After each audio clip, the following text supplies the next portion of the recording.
Right, Deb, ready to go live? Yeah, ready. I think. Perfect. Sure? Yeah. No. Go for it. Hey, good evening. I'm Andy. And I'm Debs. Stay tuned. It's Codes of the Unknown.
Hello. Hello, everybody.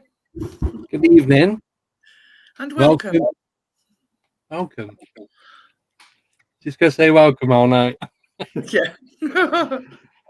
So, yeah, thanks everyone for joining us. And Yes, thank tonight we have the amazing Steve Ward joining us all the way from Battle Creek area, Michigan, South Central Michigan, deep in the heart of the Midwest. Excellent. Yeah. So that's that. Deb, do you want to start? I can. I'd like to know what got you interested in all the things to do with the unknown. What age did it start? Well, you know, we all have the path that we've took. Now, I'm someone that has had, I think I've had one that you could call legitimate paranormal experience. So, you know, some people had something very compelling happen in their lives, which brought them into it. That wasn't the case for me. I think my first introduction to these ideas was probably he was a broadcaster named Frank Edwards. And he's probably best known for a book he wrote in the mid 60s called Flying Saucers, Serious Business. Right. And he happened to write it right at the time when we had I grew up in Michigan, in the Detroit area. And we had the swamp gas sightings in March of 1966. But that wasn't what started it. Frank Edwards had these great anthologies like Stranger Than Science, Strangest of All. And he would have creepy things in there that I wouldn't read, like moving coffins and that kind of thing. That wasn't my bailiwick. But he talked about, the first time I heard about things like the Flatwoods Monster or the Kelly Hopkinsville Goblins, you know, some of these classic cases. And he even had a chapter in one of his books, which I think was called The Monster Apes of Oregon. My first introduction to Bigfoot. I don't think they called him Bigfoot then. He was probably Sasquatch. Yeah. But great introduction to that sort of thing. And then there were a few things. I mean, there were UFOs, flying saucers in the news. I am an older gentleman, so I did live through the 60s. So later on, if you kids want to gather around, I can tell you stories about the 60s. But when in March of 1966, we had this big wave of UFO sightings. Mm. And it wasn't just in Michigan, it was all over the Midwest, but Michigan got, I think, most of the press. And there were very credible people, police officers that saw these things.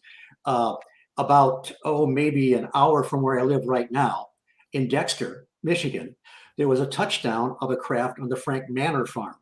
A very credible man, and of course he was made fun of at the time, and got to the point where he wanted nothing more to do with it. Yeah. But this is where Dr. J. Allen Hynek showed up on the scene.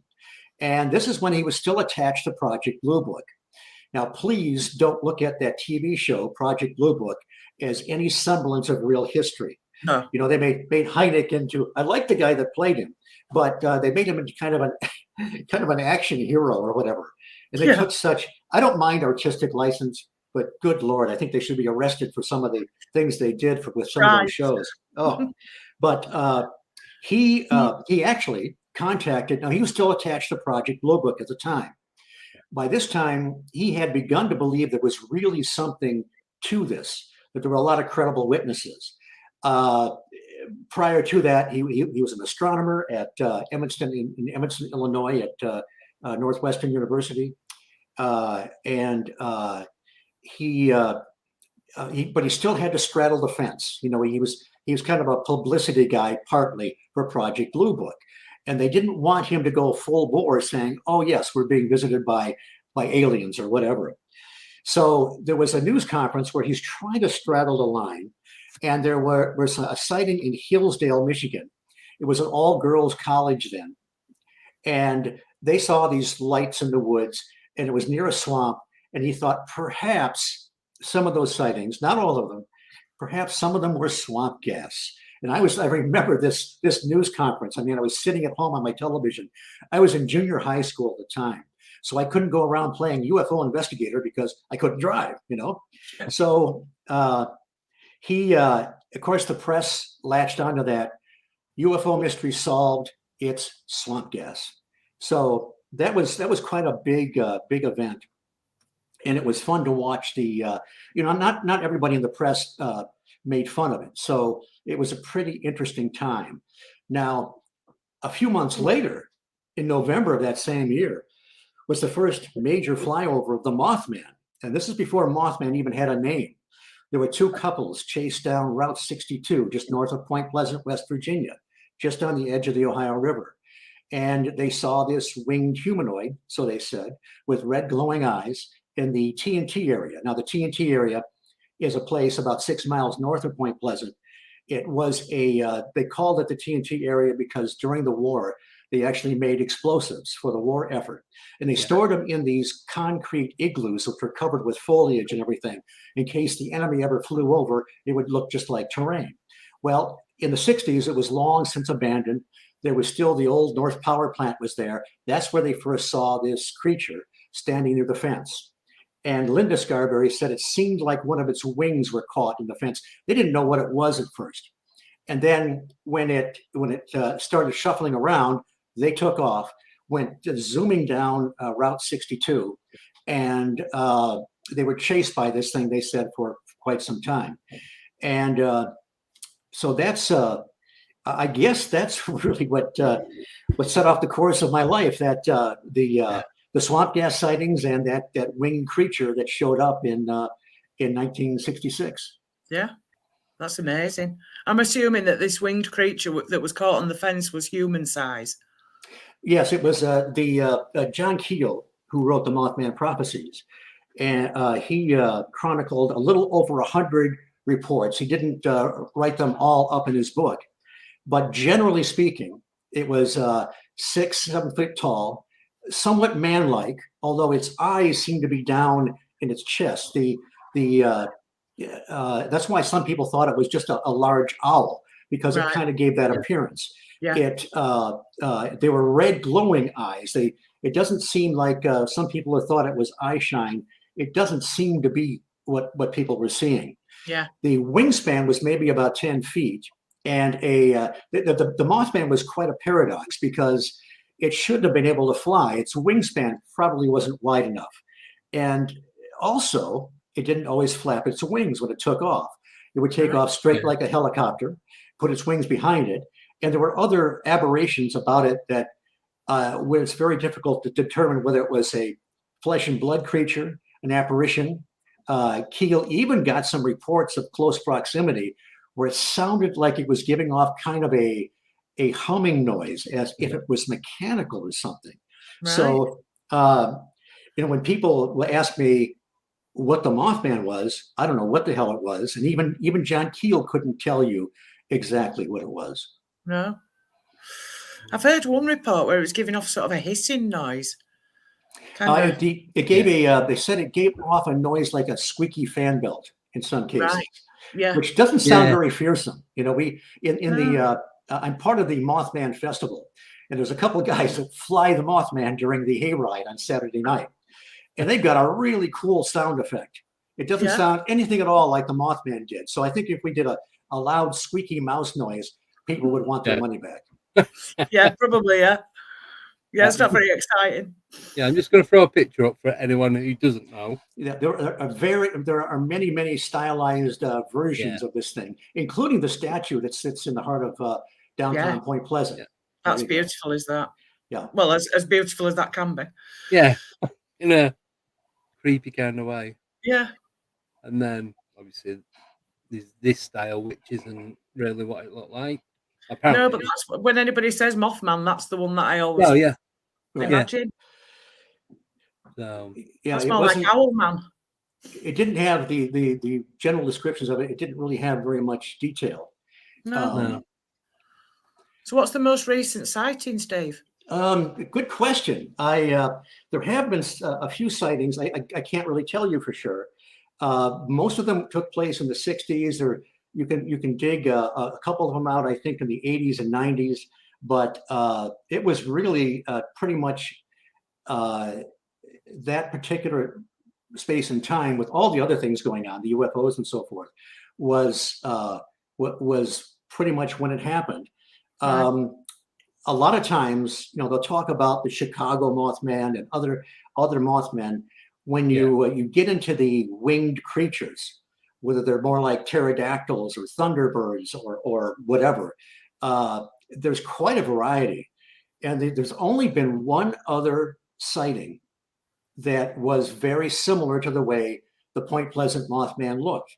And that occurred in Kent, England, in almost exactly 3 years to the day. It was November 16th, November 15th, 1966, that they first saw the Mothman. Well, almost exactly 3 years prior to that, some kids were leaving a dance in Kent, England, in that area. Yeah. And they saw a light, strange light, a light down behind a grove of trees. And then that went out. Then they saw another light. And shortly thereafter, they saw a Mothman-like creature that kind of looked, except for the red glowing eyes, looked very similar, kind of shuffled along like the Mothman did at Point Pleasant 3 years later. And it's almost suggestive of that the light and this creature might have been of the same energy or material. Paul Devereaux, a great researcher into Earth energies, coined a term called proto-entities, where there are sightings where people see an orb or a light or a craft, and the entity or whatever seems to be part of it, or does kind of a morphing back and forth into that.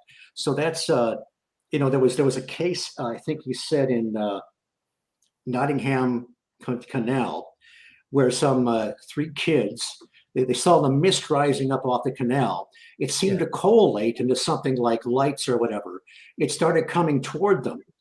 2 of them saw something like a vague outline of a Bigfoot-like creature, although it was very translucent and not solid at all. The 3rd one saw the light, but couldn't understand why they were so freaked out, because he did not see the creature.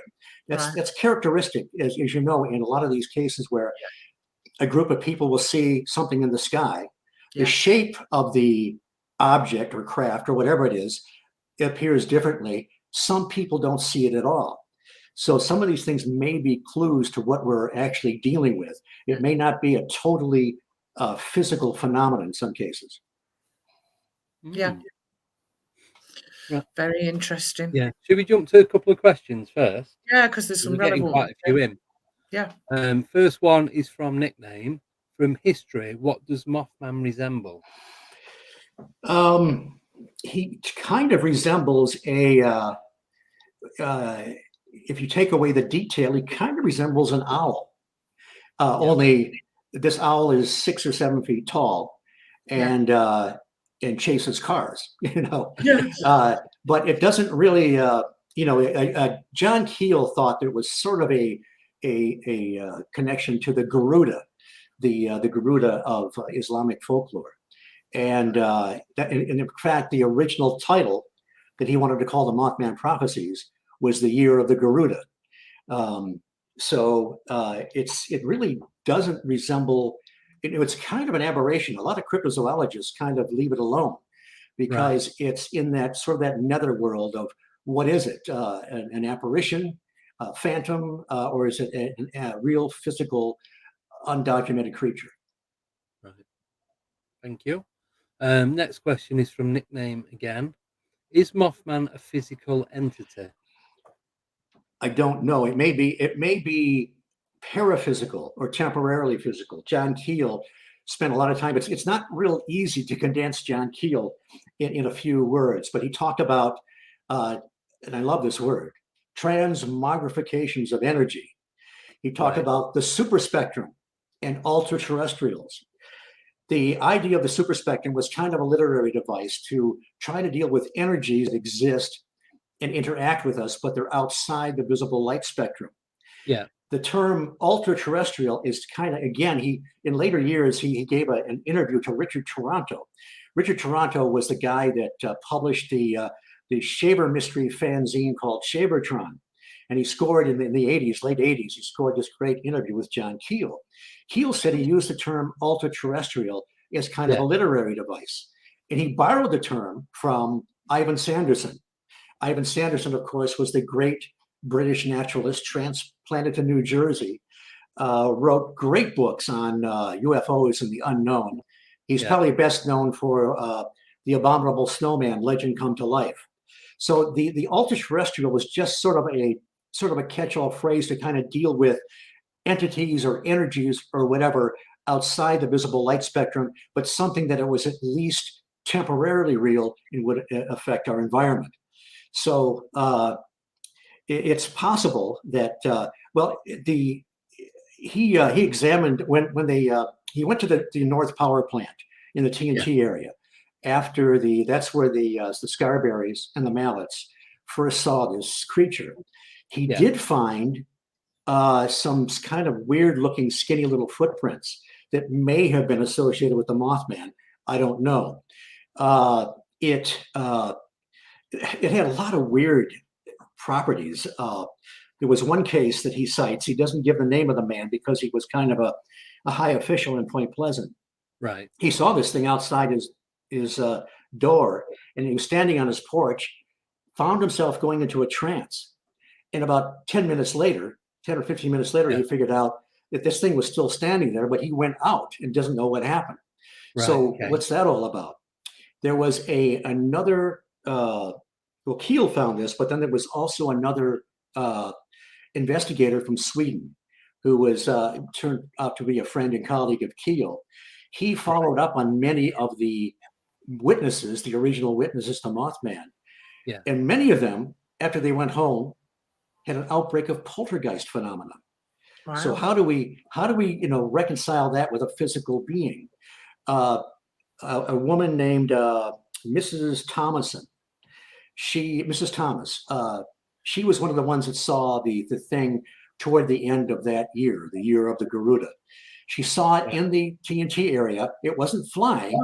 She said it was walking almost mechanically. Yeah. And as I mentioned, I think off air, that some people that saw this thing close by said they thought they heard some kind of I don't know if it's humming noise or something that might indicate that it's mechanical. I mean, what was this thing? An early prototype of a drone? You know? So it seemed to have different properties. See, that's one of my basic premises when I speak. Well, I have three basic premises. One is there's more than one answer to many of these things. Yeah. Two, we must listen to the experiencer.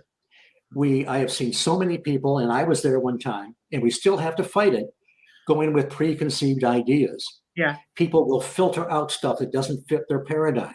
Yeah. And especially there's some people that tend to think that some of these cryptids are, more of a flesh and blood nature, and ignore some of the high strangeness aspects.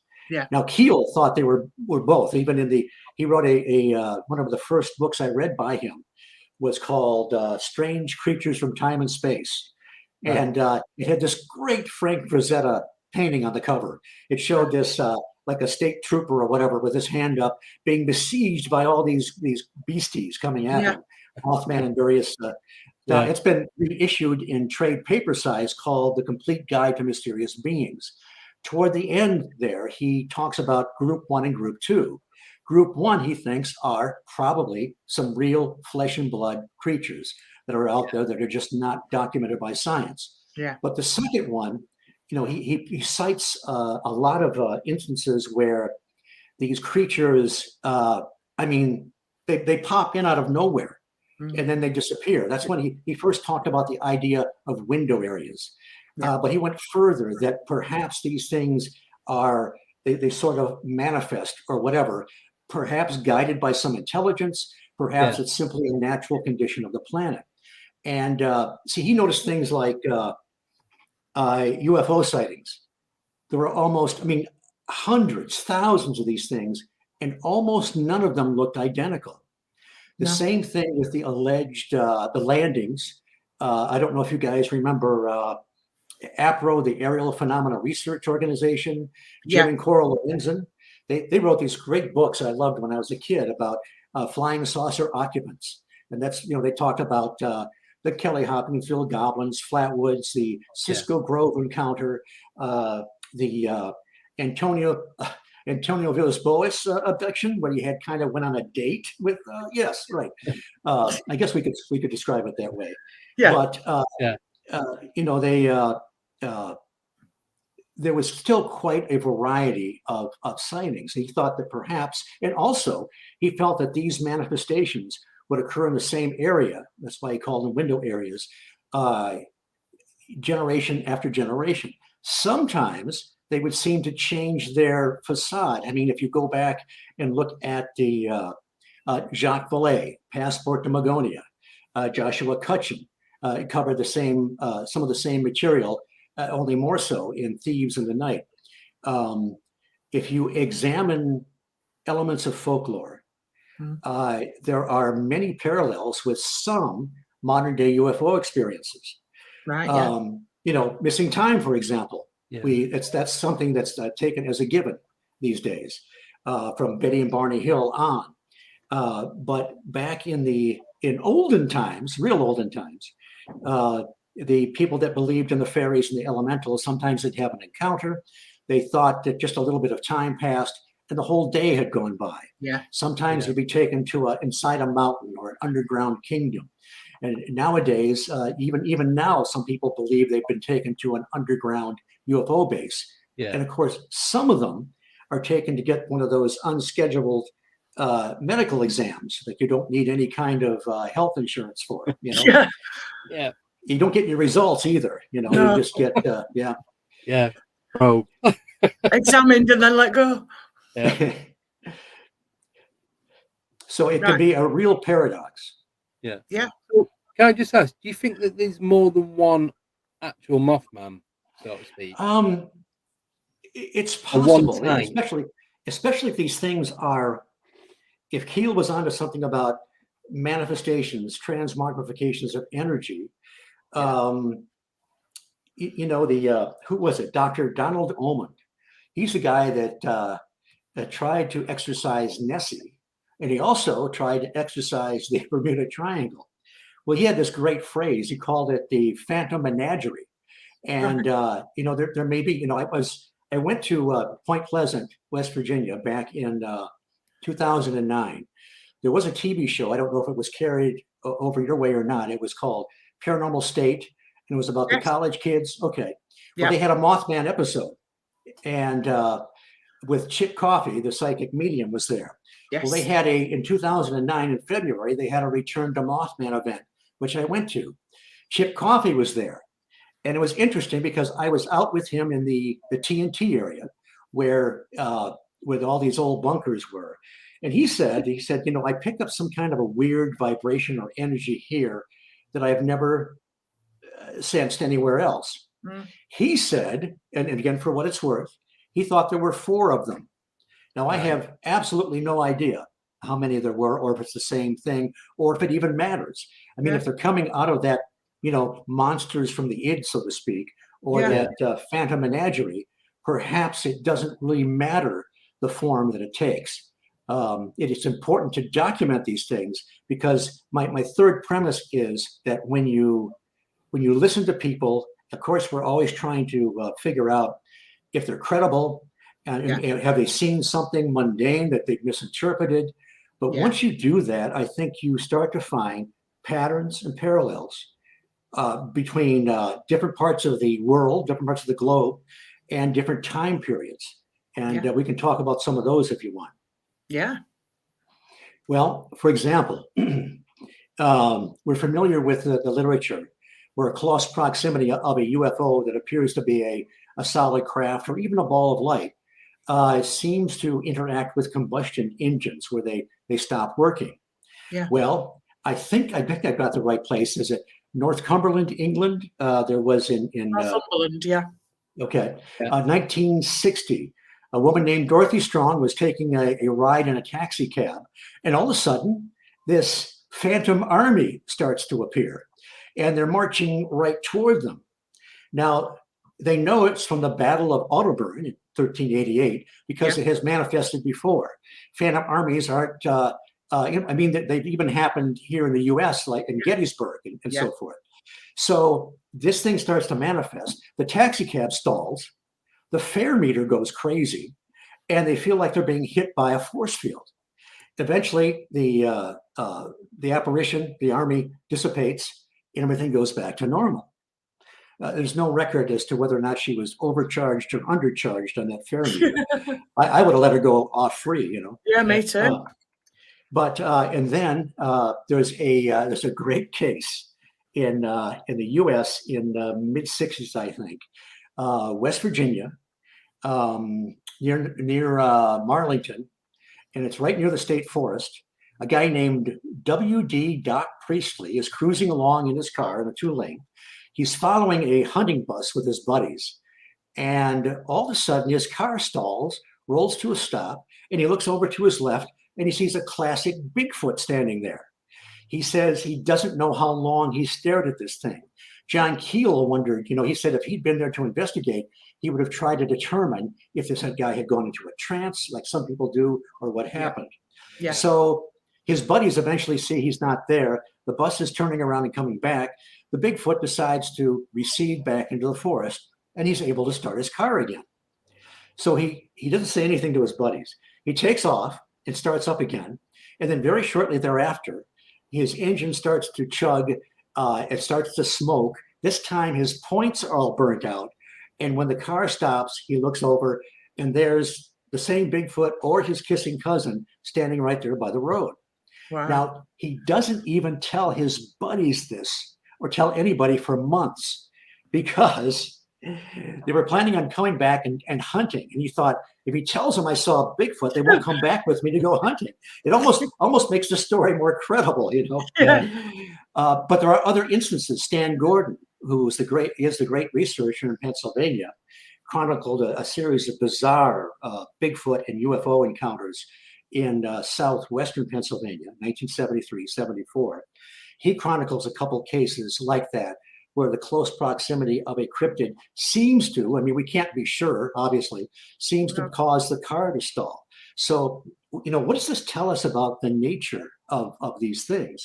That there may be something more than just a garden variety hairy biped wandering through the forest.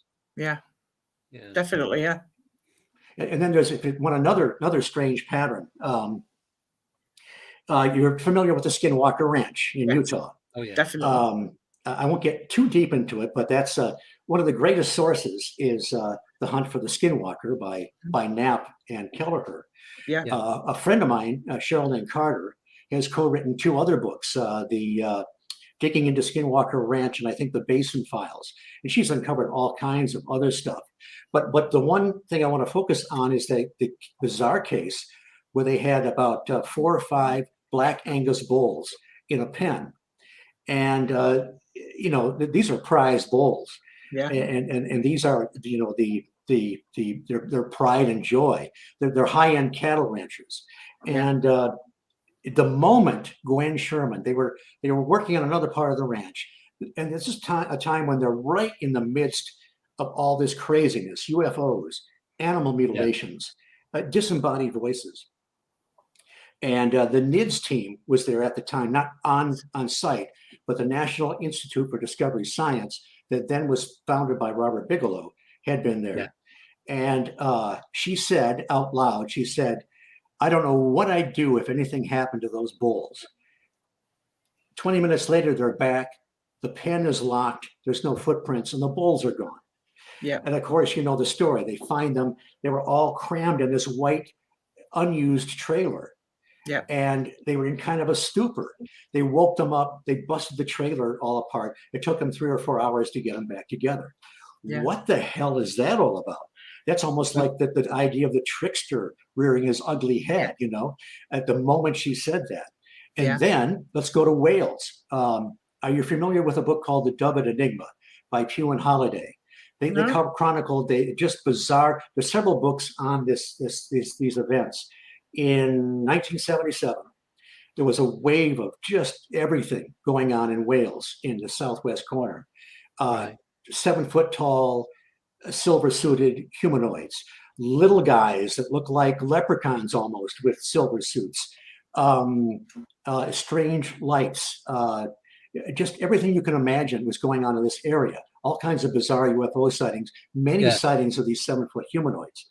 Well, the Rippertston farm, Billy Coombs and Pauline, they one night they had 100 cattle. They're all penned up. They've got a deadbolt on, so they can't just push them way out. And the next morning, they're gone. And it turns out they're at the Broadmoor farm, I think, about a half mile away. They're unscathed, but they're wandering around there. The thing is, if somebody was playing a practical joke, they could have let the cows out. This is a lot of energy, right? The cows have to go by the window where they sleep. Yeah. And then they also have to make a 90-degree angle turn to get to the Broadmoor farm. Now, I don't want to disparage the intelligence of cows, but they say, "Hey, let's turn here." It probably not. Yeah. So, okay, well, but maybe, the same way. But maybe somebody played an incredible, energetic, practical joke. A few days later, Billy Coombs puts 16 of them in a pen, turns around, goes into the barn to turn on the milking machines, turns back, and they're gone. They end up at the Broadmoor farm again. I've got one more example, but let me just, Pugh and Holliday, they would go on the speculation train every once in a while. They didn't really know what was going on, but they saw a lot of parallels between elements of folklore and what was going on there, including something called elf burn, which was some kind of a strange dermatological condition that people were supposed to have contracted if they were close to the little people. Well, some people that were close by these tall 7-foot humanoids had this, well, I don't know if it's the same condition or not, but they had some kind of a strange skin rash. Oh. But I've heard about that. What's that? I've heard about that. So anyway, so they found there's a tradition in Norwegian folklore. It's one of these tales that you hear in different countries. Yeah. But the milkmaid put her cow in the pen, and then she goes to get her milk bucket, and the cow is gone. So eventually, the little people, the elementals, come to her and says, "You can't put your cow there. It's spoiling our food." So Pugh and Holliday, again, kind of tongue-in-cheek and speculating, well, perhaps the proximity of the cattle disrupt, certain earth energies or whatever that these elementals feed on. Again, wild conjecture. Let me give you one more displaced cattle situation, and you'll know who this guy is. Alan Godfrey, 1980. Classic case, one of the most credible people. I had the privilege of having him on my show, the High Strangeness Factor, on the Paranormal UK radio network, along with Andy Mercer, by the way. He was called out originally because people found these cows across a little river in a gated community that was all locked up. They wondered, how the heck did they get there? There was some strange light out there. And the elderly lady that called him out, he was skeptical that it was a prank at first. And she said, I might be old, but I'm not crazy. And sure enough, these cattle were there. Well, when he went back to the police station, he had a half hour of missing time. And eventually he was able to enlist the aid of a therapist. He went under regressive hypnosis. And it's kind of a classic abduction scenario. You had the tall alien dressed in white robes. You had the little ugly guys that, forgive me, ETs, but Alan said he couldn't even look at them. But the thing I want to mention is that he's under hypnosis, recounting this story, and he says, there's a bloody dog in here, and it's hideous. A large black dog about the size of a German Shepherd in a spaceship. Shades of what? The black shuck, the spectral dog that haunts the moors and the castle ruins in England, right? Yeah. So anyway, you've got these different bizarre patterns that happen at different times, and I don't know how to how to look at the displacement of cattle. The animal mutilations get very gruesome, and I have purposely avoided that. Yeah. But it's fascinating. This is the kind of stuff that I'm actually writing about. And we'll, like I say, by the end of the decade, I think you'll see a book out if I don't expire first. So you'll have heard of Paul Sinclair, our researcher over here on the East Coast, have you? What's the name again? Paul Sinclair. Oh, yes. Yeah. He took a report of from a farmer up on Bempton Cliffs, was right on the coast. And he came up one morning to his field to check the sheep, and there was 33 sheep crammed into a corral that was only made for 6 sheep. Some of them had died from frights, some of them had died from exhaustion, but they were all just piled on top of each other with absolutely no clue as to how that had happened. Because it's remote up there. There's nobody wandering about up there. He wrote the series of books, Truth Proof? Truth Proof. Yes, okay. Yeah. Yes. Yeah. Yeah, very interesting guy. I'd love to have him on my show sometime. Oh, I'm sure he'd come on your show, I reckon he will. Yeah. But yeah, that happened up there. Like I say, it was a pen that they used to use for, I don't know, injecting the sheep or something, so it kept them all together. And there was only room for 6 sheep, and there were 33 in there. Overnight it had happened. So there's something weird about that, isn't there? I remember the bull one at Skinwalker Ranch. Right. Yeah.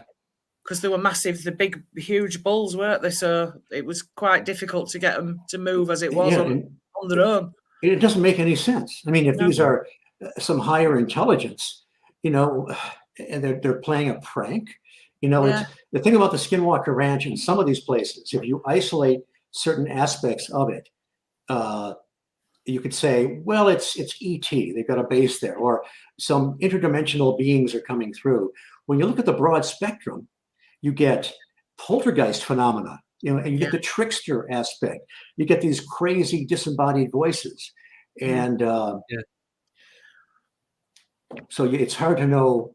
It's hard to really figure out what is going on. Yeah, it is. Right. You do the next question, Deb? Oh, I'm not on the questions. Just a minute. I'll put it on the screen. You read it out. Right. There you go. Has Steve ever seen any credible pictures or video of anything Mothman related? That's from Johnny Appleseed. Good question, but I immediately, when I see any photographs purported to be of anything, I'm skeptical. The bad thing is, if somebody actually got a photograph of one of these things, CGI is so prevalent, and I've never seen too much in the way of credible photographs of creatures. But there is one place where I'm actually returning there next weekend. It's the Beast of Bray Road conference in Elkhorn, Illinois. Yeah. And many know about the Beast of Bray Road. Linda Godfrey, who I've been able to meet and talk to, she started in the early 90s with the Beast of Bray Road. He's written several other books on this strange dogman-like character and other cryptids. In one of her earlier books, I think Monsters Among Us, she talked about a farm that lies very close to Bray Road. And she used a pseudonym at the time, but since then he's revealed who he is, Lee Hampel. And last October, we had the first Beast of Bray Road conference. We had the speakers and so forth on Saturday night. We went to Lee Hampel's farm, and this is in just east of Elkhorn, Wisconsin. Yeah. He's a mathematician. He's taught for decades. He taught students in Illinois, a man of science. He moves, he does live in Illinois. He uses this farm. He bales hay and so forth. And he's retired. It's kind of another income and a hobby. And some of the locals told him, he said, Lee, there's a werewolf on your property. And he's looking at him like they've got another head growing, but they're credible people. So what are they talking about? And then he sees the thing himself. And he even has a missing time segment one night when he saw this thing running like crazy across his land. He starts taking photographs of these bizarre footprints that don't exist, supposedly in nature. A 5 toes with a pad and a heel. Some of them start in the middle of nowhere and end nowhere, very clearly in the snow. He started putting out bait, and he started using trap cameras all over the place. He put out bait. The bait would be taken, and it would never capture images of these things. Once in a while, it would get kind of a shadow of an outline of something that maybe was one of these creatures. He's gotten a few images of what looks like could be one of these things from quite a distance. But also, and again, he's got thousands of photographs over the last 10 years. There's this bizarre technology, things flying around, drones, classic flying saucer looking things, strange devices near the ground. And it was mind numbing sitting there, just seeing a fraction of these photographs. And, he has tried to get the scientific community, the academic community interested. I mean, good Lord, I think Linda Godfrey was just beside herself when she got there, because here she'd been writing about this, but you have a virtual laboratory of this high strangeness that continues day after day. Yeah. There are photographs where he had a carcass out there of an animal once. And then you can see the timestamp on these things to see how long these objects are in the way, are there. But you'll see the carcass at night. A mist starts to roll in, and then eventually, sometime later, the carcass is gone. No drag marks, no footprints. And there's situations. So these, there's no way that Lee Hampel and his brother Fred have faked these things. It's just not even conceivable. Something bizarre is going on there. And for those individuals to suspect that these creatures are merely, unknown and just haven't been discovered yet, there's something else very strange about that. There's even one photograph where it looks like a single set of prints going along, and then they split off into 2 sets. And I think, what the? And he's shown some of these to. He didn't mention any names, but the DNR, what is it? The Department of Natural Resources. Some of them called him a liar. Some said, well, you got a pogo stick or stilts and made these up. And when he told his brother Fred these bizarre photographs he's taking with the prints starting in the middle of nowhere, Fred, tongue in cheek, said, well, maybe he parachuted in. Well, this is even Ron Moorhead, who is a well-known Bigfoot researcher. Yeah, he's the one that captured the Sierra sounds, those great recordings in the Sierra Nevadas back in the 70s. Yes. He has since kind of become more of I say he's one of the guys that have gone to the dark side, because his second book was called Quantum Bigfoot. He recognizes that there's something very strange about these creatures. Well, I don't see how you can possibly look at these dogmen, or whatever you want to call them, as a creature that has remained hidden. I don't know how any animal remains hidden in that flat part of Wisconsin anyway. Yeah. Is there not? Is it just like flat lands? There's no like forests, and I don't really know. There's forest. There are some areas that are much hilly, and of course you get up north. But in that particular area, I have walked part of Bray Road, and you can just see everything. I mean, there's a grove of trees here and there, but it's very interesting. The Bucks County Paranormal out of Pennsylvania, they were there at the conference. They went out for a night investigation, and that you can find on YouTube. Bucks County Paranormal Investigates the Dogman, and they're out there, and there's this howling going on back and forth. Now, I'm no animal expert, and I can't say what the hell they actually were listening to, but they said they saw eye shine about 5 or 6 feet off the ground. Right. And they decided to leave at one point. They also, one of them saw a strange light overhead that was moving slowly. They thought a satellite or whatever, and then it just zipped right off. So, you know, they were, and I asked Dominic Sattel, it's Eric Mintel, Dominic Sattel, and Ellen Collins were the ones out there. Right. And Dominic, who's kind of a sensitive, I said, Dominic, what were you feeling out there? And he said, I felt like I was underwater in a diver suit in a shark cage, and I was holding the bait. Yeah. It was really, really freaky. These poor saps are going out there again next weekend, and hopefully, I'm gonna shake all their hands in case one of them gets eaten. You know, and say goodbyes now. But been nice knowing you. But it's something you can check out. It's just you know, again, I don't know what they've actually encountered, but there is something that is interacting physically with the environment. And how do we, you know, is this sort of what they call a liminal area where the air is thin, so to speak? It breaches dimensions, perhaps. And the question would be, are they, whatever, if it's an intelligence, are they allowing us to see them? Yeah. Do we see them accidentally sometimes? And here you got animals that act like animals. They eat roadkill, they eat bait. Yet there's some force or technology that helps cloak them. So the cameras are not sometimes catching maybe a part of them, but not really getting clear pictures when the bait is right there in front of the camera and it should reveal them. Yeah. So I can't wait to get back. We're going to have another session with Lee, and he's held back a lot of the photographs. I hope we can see more of them, but it's just and he is Lee Hampel is just simply absolutely credible. There's, you know, you have no doubt that he has really captured these things and experienced some of these things. Yeah, you can tell who's genuine and who's not, I think, when you start meeting these people. Definitely. Right, we've got another question. We're whipping back to Mothman here. Yeah. Oh, sorry. Oh, sorry. Where in the world is Mothman seen? Are there any patterns? Well, I tend to think that for the most part, the Mothman events they were in not just Point Pleasant, but in the Ohio Valley, Ohio, Pennsylvania, and so forth. I think that whatever that was, it was kind of unique.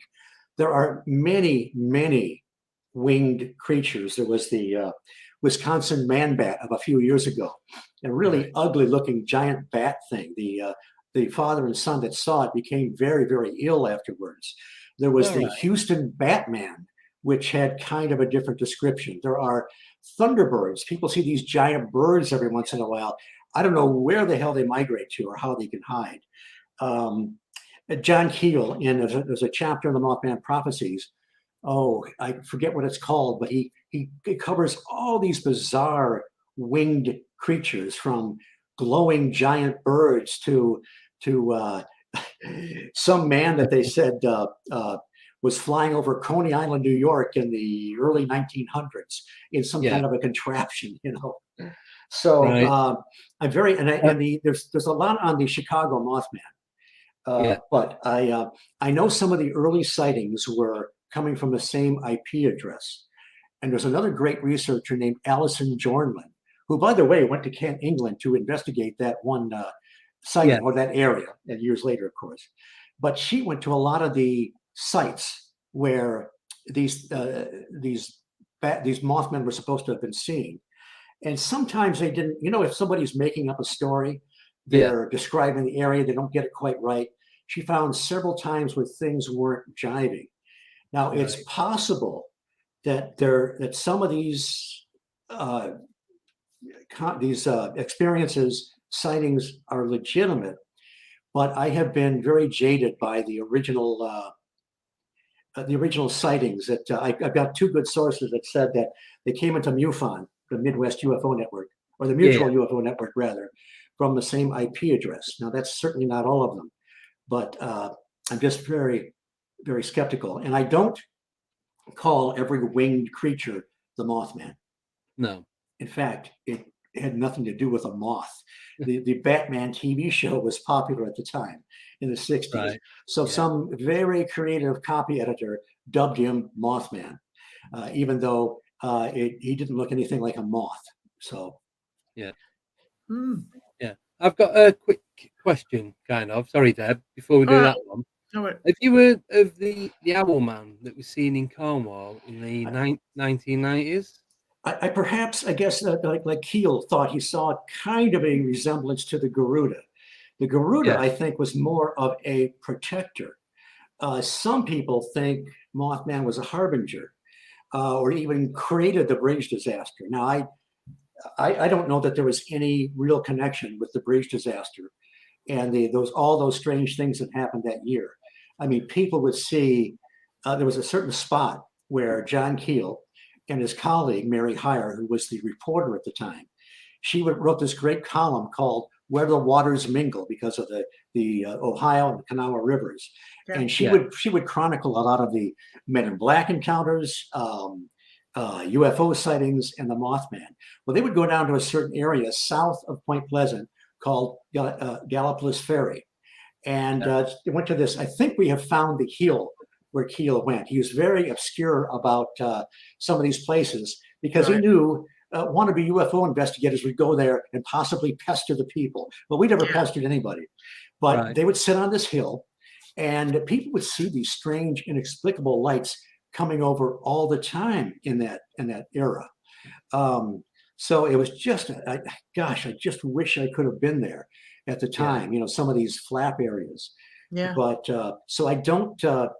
Now, there is an interesting question because around World War I, according to a book called The Haunted Valley, the author I don't remember, he recounts several sightings of a Birdman-like creature with about a 12-foot wingspan, brown plumage, and they were seen at a distance, so it looked like they had kind of bald heads or whatever. But human-like heads. And they were seen supposedly over near the Elk River area back around World War I. And there's hardly any references to it. So I don't know how credible it is, but it is interesting that a few years before that, I think 1904, there was another bridge collapse. The Point Pleasant Silver Bridge collapsed December 15th, 1967. The Elk River Bridge collapsed in 1904, but it was also December 15th. Wow. Now, of course, Mothman sightings preceded the Silver Bridge, whether there's a connection or not. The Elk River Bridge collapsed before these other things were sighted. So I would be very cautious to make any direct connection there. But it is interesting that they both collapsed on December 15th. Yeah. That's strange. A strange coincidence, that, Yes.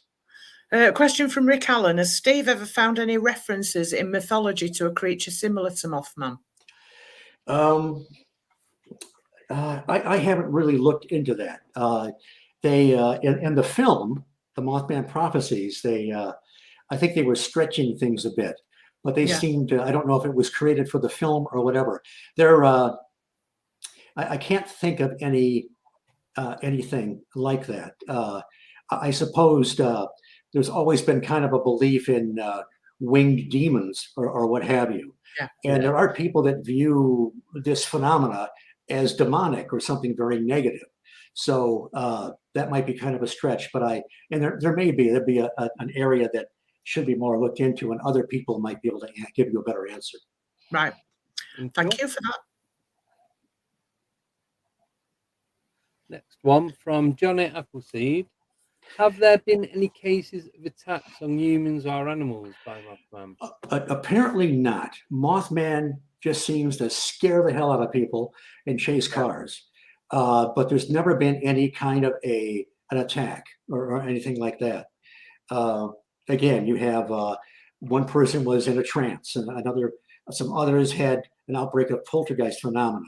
There seems to be something undefinable about these encounters, but no, nothing. There's never been any real attacks on anyone that I've ever heard of. Okay. Has there been any attacks from the base of Bray Road, or is that just another thing that's been seen? I don't know, but not that I'm aware of. But people sense a real sort of evil emanating from these creatures, whereas sometimes people seeing a Bigfoot, there's not that feeling there. But these things seem malevolent, very something deeply evil about them. And I've wondered what are they doing on this farm near Bray Road? It's almost like, based on Bucks County experience and others, it's almost like there's sentries there to keep people away. Whatever is going on in the background, perhaps if we take Keel, some of Keel's ideas of transmogrification, guided by some intelligence, we can go way out on a speculation train. But be careful, the bridge is out and it's a ravine, right? So you want to jump off before we get there. But perhaps, what if these things are some kind of temporary constructs? And I know that's crazy. That Keel talked about, gave a lot of time to the way these creatures might manifest, what they might do when they're here, and then he says they sort of seem to just melt away. Well, perhaps these things are temporary creatures that are there as sentries. When we talk about, people will talk about Bigfoot and other creatures being interdimensional. We really have to define that. Does that mean they're a flesh and blood creature that can somehow go somewhere else that we can't see for a while? Or do they physically manifest and then dissipate? There's some suggestion that whether they're window areas or whether it's some kind of strange energy, that they don't stay around. I don't think they're here and remain hidden here in the forest or whatever, but that's just my idea. Yeah. No, I'd agree with you there. Yeah, definitely. Yeah. But like you said, where did they go? Why they're not seen more often if they were to be around where we are?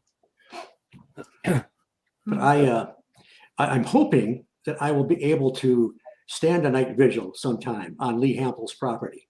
One way to test my mettle to see if I go, pardon the sexism, if I go screaming like a little girl, and or if I can, I did talk to somebody else, some other people that got permission to stay out there on Lee Hample's farm one night.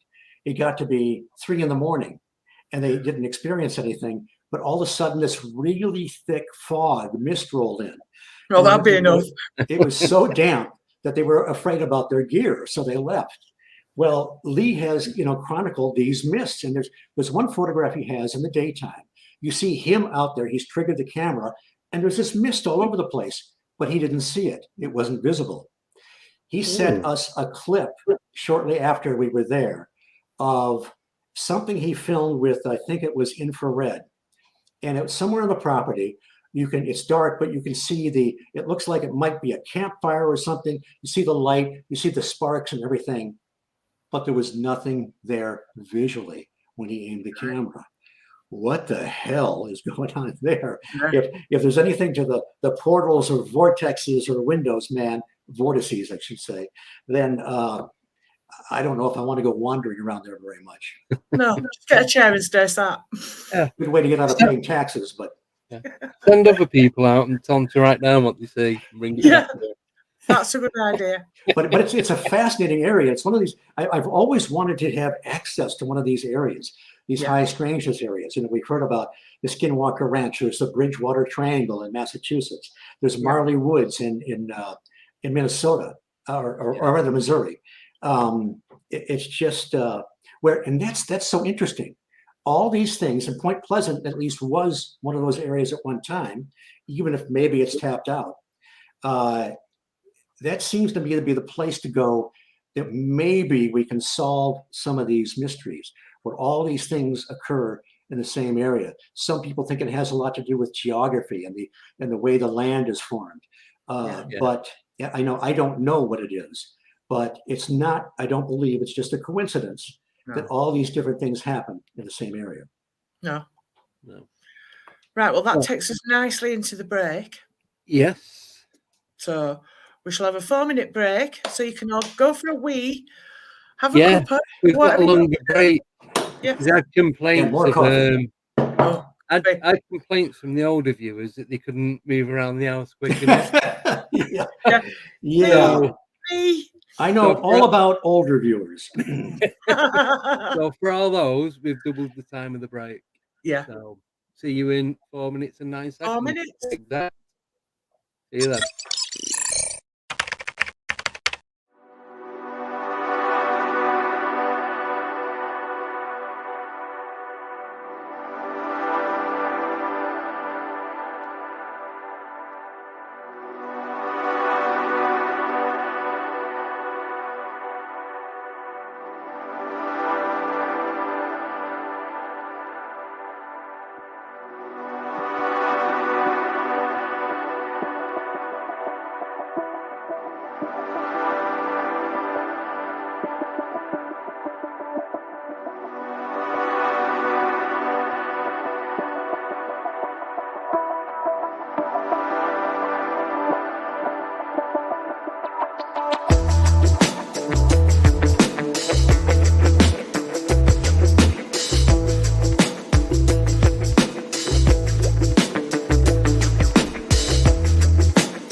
7, 6, 5, 4, 3, 2, 1, 0.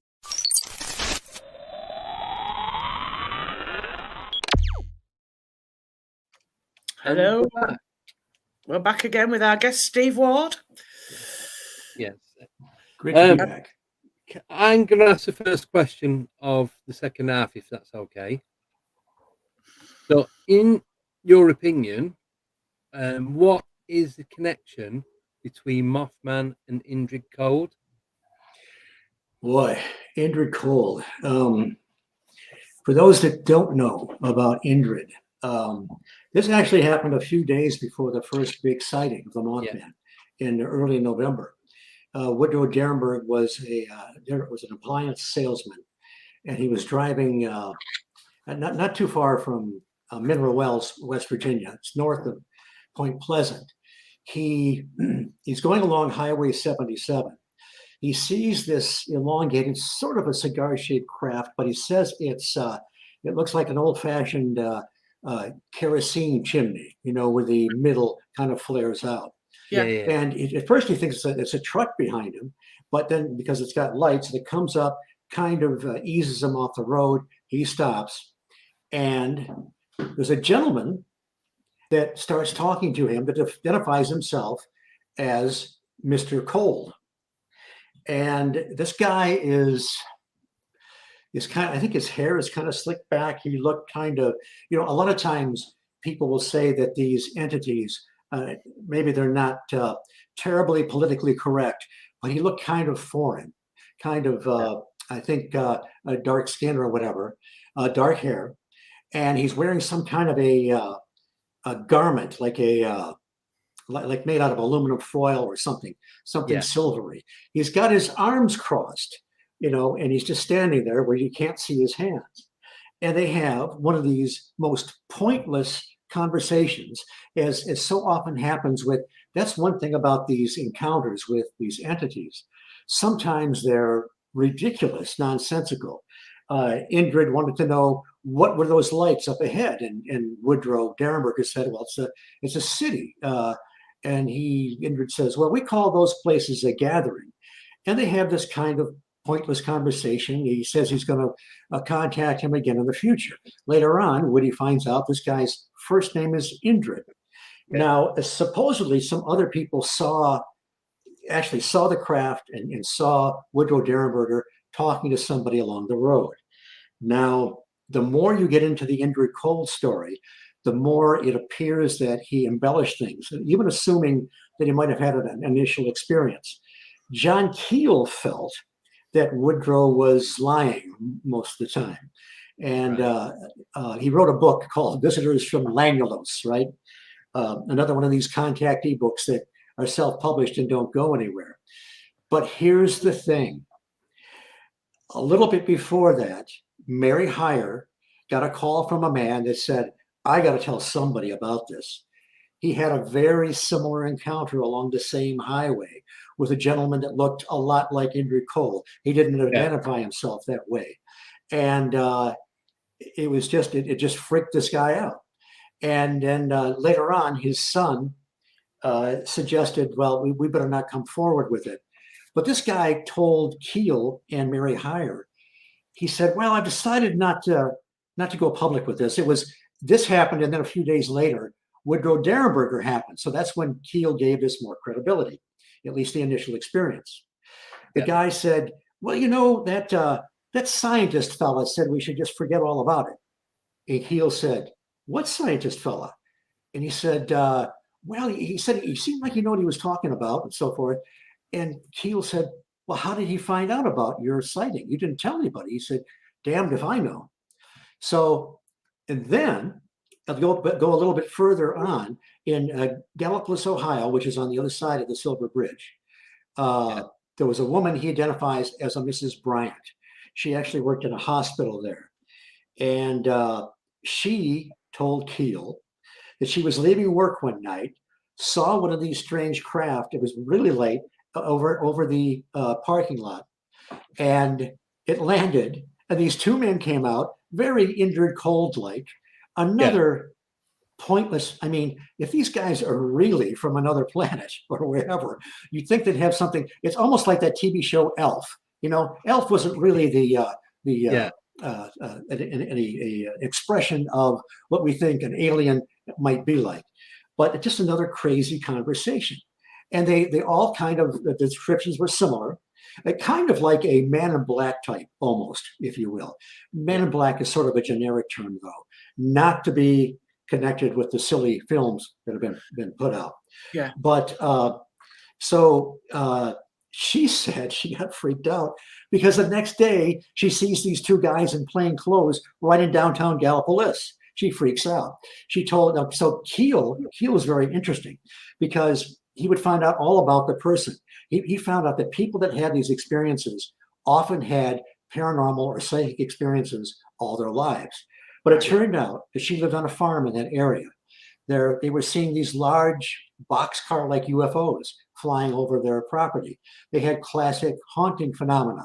She claimed she had cattle mutilations on her property. And she said she even saw the perpetrators one time, a couple men in white coveralls. They see her, they take off, and they leap over the fence with ease. So this woman had gone to the police. They think she's a nut bar. And again, Keel, and she asked Keel about Woodrow Derenberger. She said, did he ever see that man again? And Keel said what he said he did. And that's when she came forth with, seeing them right on the street in downtown Gallipolis. I don't know what to make of it. If we just had Woodrow's experience, we could say he was crazy or he made it up. But then you get these, that's the problem. You get caught in this paradox. There seems to be some substance to some of it, but then some of it is just out there. So, and it's not necessarily, it happened, these things happened the same time as the Mothman phenomena. Were they directly connected? I couldn't tell you. I couldn't give you the specific connection except in place and time. Yeah. Thank you. Thank you, yes. I had a question. Where's my little question? Right. Other than the Mothman and obviously Bray Road, even though you maybe looked into it, but what subject fascinates you the most other than those two? The most, again, are these areas of high strangeness.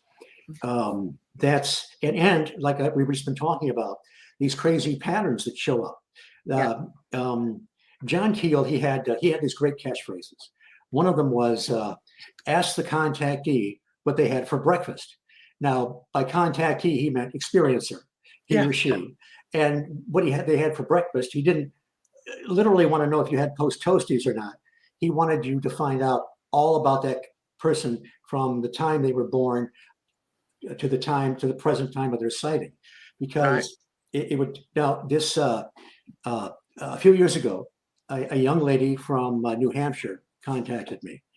And she told me that she and her husband, they were standing on their porch one morning. And this is near Londonderry, New Hampshire. And they're not too far from an airport. They're very familiar with the lights that go overhead. Some strange lights seem to be coming toward them this early one morning. And then all of a sudden, they're not standing next to each other on the porch anymore. But they look up, you see this giant black triangle, so low it's touching the treetops. And then they look at it and they think, oh, well, that's interesting. And then they went back to bed. So many times people that have these bizarre experiences aren't aware at the time how bizarre it is. They treat it like something very mundane. And so it was later on in the morning, you thought, wow, that's strange. And oh, we were missing about a half hour. So she was on a quest to find out what happened during that missing time. But before she even did that, she contacted me. So I started asking her John Keel style questions. To make a long story short, here's what I found out. They were experiencing classic haunting phenomena in the house. Both her sons were seeing orbs. The youngest one was seeing these golden orbs dancing outside his bedroom window at night. The older son saw one in the house. It came up to him, circled him, and then went off into another room. She saw a shadow person. Interestingly, a great researcher we lost a couple of years ago, Rosemary Ellen Guiley. Yes. She was doing research into people's experiences with what we call shadow people, whether they're ghosts or apparitions or whatever. Yeah. She found out that a significant portion of those people were also experiencing classic alien abduction phenomena. So this lady had that kind of experience. So I know that sometimes people that have a UFO encounter or an abduction or missing time, that they've also seen some kind of a cryptid. So I asked her, I said, this is going to sound kind of crazy, but have you ever seen anything like a Bigfoot or some kind of a creature you couldn't identify? And she said, no. And then she stopped and she said, well, you know, my mother and sister-in-law saw something very strange near the property. And this was seen twice. Yeah. What they saw was sort of one of these one-off cryptids. They saw something like a black panther, but it was standing on two legs. Now, if I was frozen in the 1960s thinking this was ET and they're taking soil samples and checking us out, I never would have known to ask these questions. Now, later on, she did make kind of a breakthrough, and the encounter was kind of bizarre. There was in so many of these encounters, there's a tall presence, a tall gray or a tall human or whatever. This female presence was just outside her vision, but she could tell it was a tall entity. There were a couple of classic looking pale grays on her left checking her out. And so it was very classic. Now, she's very, she takes it with a grain of salt because she says she doesn't consciously remember these events. It's what she heard herself say on the tape afterwards. But interesting that she's one of these people that that had all these things happen to her. And some investigators would have said, gee, I hope you make a breakthrough, you know, in your hypnotherapy and not have known anything else that went on. Yeah. Amazing, isn't it? It is. Very. Right. Have we got any more questions? Yeah. Yes. Go. Nickname wants to know, have any agencies ever looked into the Mothman that you've found in your research? I haven't, but you know, that's Nick Redfern may have. You know Nick Redfern, I'm sure. Yeah. He has done an incredible amount of research with the Freedom of Information files. Yeah. And I know he has found that the government has looked into things, I believe, like the Men in Black and Bigfoot and so forth. They must have looked into the Mothman. And some of the presences around Point Pleasant, some of the in quotes Men in Black, were probably just government people there. Nothing supernatural or extraterrestrial about them.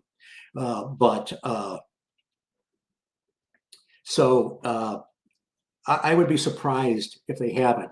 I mean, now they're finally, I never thought they would do this, but we're finally getting some disclosure saying, yeah, we know these things are out there. We don't know what they are, and we've been lying to you for decades and making you seem like a fool. But it would surprise me if they haven't looked into it. But I just don't believe they're going to be very forthcoming with anything. No. Thank you. Next one is from Joe Weeks. Have you seen any cryptids? I have not. I did go into the TNT area alone one night. Yeah. With my night vision goggles and my digital recorder and my flashlight. I looked like a real paranormal investigator. Yeah. And I went on Igloo Road number 7. You can't drive back there. You have to walk. Yeah. I went to the third igloo, which was covered with foliage. And I heard the flapping of wings. And then I heard kind of a, whatever. And the recording, it turned out I had somebody identify that it was some kind of a heron, So I did not have an encounter with a Mothman, but it was, it took me aback a bit because I didn't actually see the thing.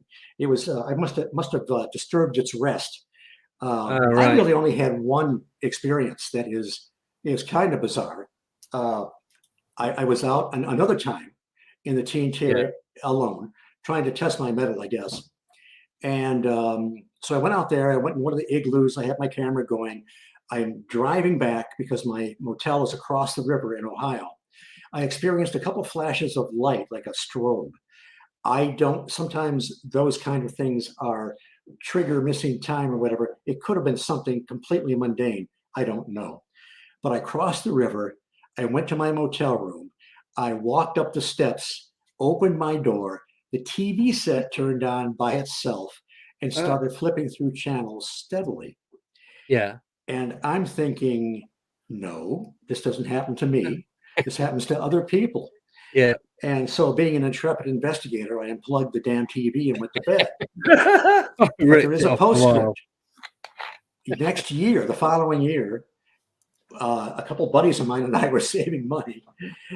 These are the guys that fly the Mothman, by the way. We were crammed in this one room, and it's the same kind of old style TV set. The TV set turned on by itself. So I thought, what the hell? So we tried with the remote, through walls to see if we could make it work. Nothing. Yeah. The next day, one of the guys and I came back in the room. TV set turns on by itself, flips through a couple stations, and stops. Then, a few years later, at one of the Mothman festivals, in the next room, and this room's a corner room. There were two couples in there that we know. Yeah. But a more modern TV set in there. And they were having trouble with the volume. So the volume would keep going lower and lower. They turn it up and up. All of a sudden, it would blast. And they went through this a few times. And then a beverage can, I don't know if you call it soda or pop over there or whatever, but it flew off the table by itself. Oh. My theory is, now, the TNT area was actually a burial ground in that area. I mean, from some of the battles in the past. If I brought back a disembodied spirit, he did not come home with me. He's still there in that motel flipping channels, fortunately, and that's where he can stay. But that's I'm not somebody that has experiences. No. Question from Nellie Kelly. Do you think some of these things are a distraction for what is really going on? Keel thought they were. He thought that when some of these things were manifesting, whether they be UFOs or the Mothman or a Bigfoot or whatever, in another area, animal mutilations would be going on. Yeah. So I don't know, but they might be, but they also might actually be just sort of a natural condition of our consciousness, of our experience. I mean, when Keel talked about the super spectrum, the energies that we can't see in the visible spectrum, it was sort of almost a close cousin to Carl Jung's collective unconscious. Yes. So it's very possible that there could be a design behind all this, and we're dazzled with, oh, look, it's a flying creature. Look, it's Mothman and he left footprints. I mean, Bigfoot and he left footprints. So I think it's possible, but we know so little, at least I do, that I wouldn't be able to make any conclusions. Yeah, thanks for that. That one, Andy can read that one. Yes, this is from Warren Hardcastle. How much has John Keel acted as an influence on your research and beliefs? I can barely choke out a sentence without saying John Keel, or John Keel believes this. When I first discovered John Keel, I came kicking and screaming. I did read Strange Creatures from Time and Space, and the idea of window areas seemed like, okay, that might work. But then this other book had been out for a while called UFOs Operation Trojan Horse. And I remember because a buddy of mine and I, we had a high school UFO club back in the old days. And then we formed kind of a informal group of people. There were some professionals there, and we would get together and talk about these things. Well, before I even read the book, Trojan Horse, we were bad-mouthing Keel. So what's he thinking he's doing, trying to connect all these things together? We might as well just give up. But then I read the book. And I think Rosemary Ellen Gandhi was right when she wrote the foreword to Brent Rain's book on Keel, that he was the first person to really recognize the interconnectedness of all paranormal phenomena, with the possible exception of Charles Fort. Keel considered himself a Fortean. He did not call himself a ufologist. Yes, Keel has had a tremendous influence on my thinking and my research. In fact, let me just finish with that. Oh, sorry. I went in '76. I went to the Mutual UFO Network Symposium in Ann Arbor. Well, this is 10 years after the swamp gas era, and Dr. Hynek spoke there.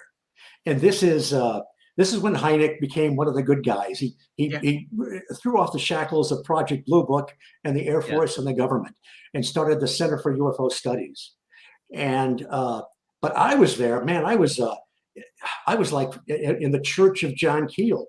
You know, have you ever had a friend that got religion and then wanted to give you the religion? Oh, I'm afraid I was pretty annoying. And these guys were ET all the way. And when I started talking about paranormal manifestations and the collective unconscious, it made me think of the Woody Allen movie Love and Death. At the very end, he does this monologue, and he says, "Of course, there are worse things than death. Have you ever spent an evening with an insurance salesman?"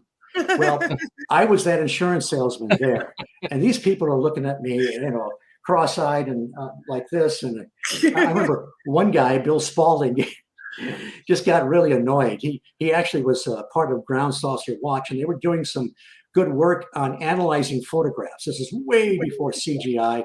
They would analyze it down to the pixels. They would do something with a cursor line that would help determine whether or not it was a solid object or a cutout or whatever. Yeah. I could tell he was a bit frustrated. So I finally just calmed down a bit. But it was a great conference. Jerome Clark was there in place of Jacques Vallee. Ray Stanford, another old timer still with us, he was there. It was someplace I could drive to. You know, I didn't, and I was I was unemployed at the time. You know, some of my colleagues in this informal group were professionals. I was between jobs, but that gave me an opportunity to attend several days at this symposium, and I was in seventh heaven. Yeah, excellent. For those who haven't seen, I'm just going to put it up. And that is Mothman. Oh, yes. Oh, the film, right. No, by the way, I'm in a documentary. Not the book. Oh, it's the book. Okay. Yeah. Okay. The Small Town Monsters, headed by Seth Breedlove, a few years ago did The Mothman of Point Pleasant. It's probably the best documentary that has ever been done.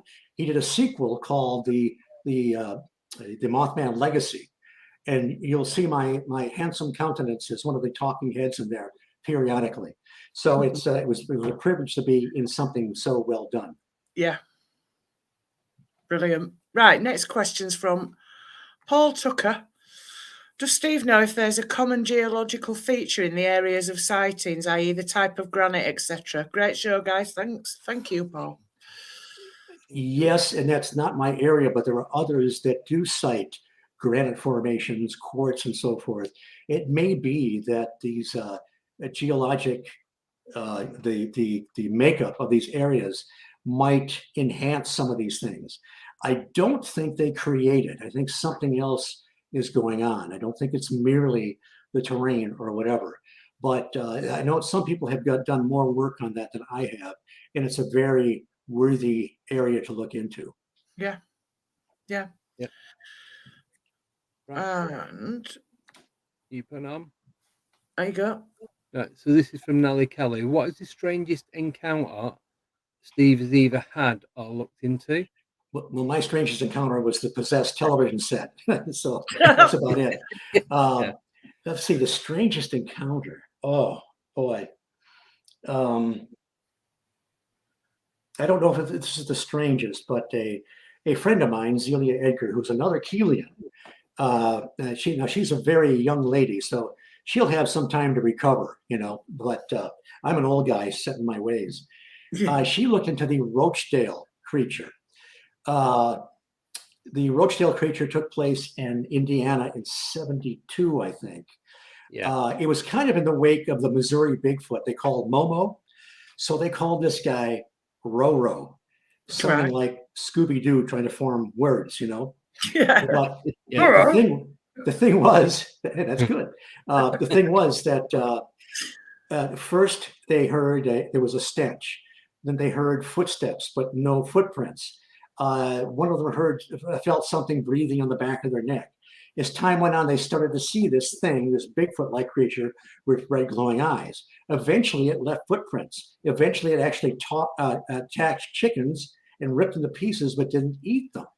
And finally, it started, when people would see it, originally, it wasn't making any noise.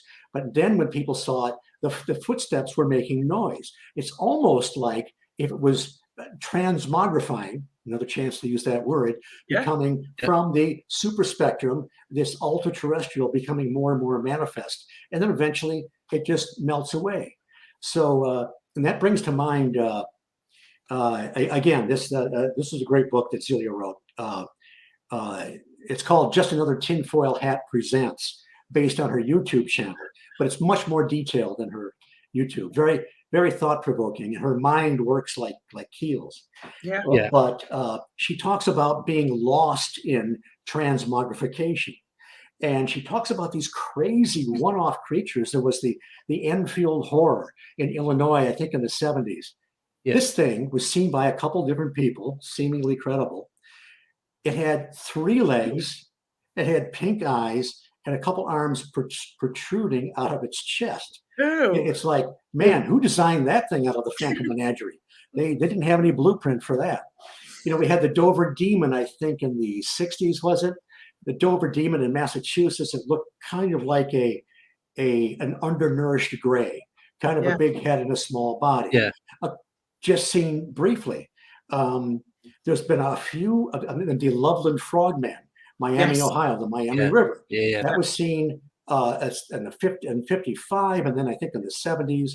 The Native Americans had traditions in that area that the French heard about hundreds of years before.